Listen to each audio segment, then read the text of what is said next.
अनधिकृतपणे उडणारे ड्रोन कॅमेरे खंडित करण्याबाबत पोलीस अधीक्षकांनी दिले प्रात्यक्षिक।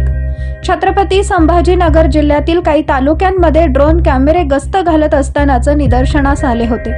यावेळी हे ड्रोन कॅमेरा महसूल विभागाचे असल्याचे देखील सांगण्यात येत होते, तर काही ड्रोन कॅमेराद्वारे रेकी करत असल्याचा देखील संशय व्यक्त केला जात होता।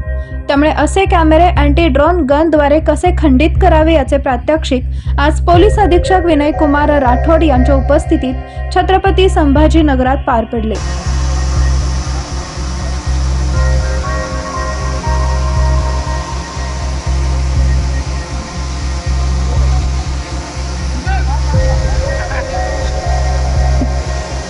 थोडे समोर शकता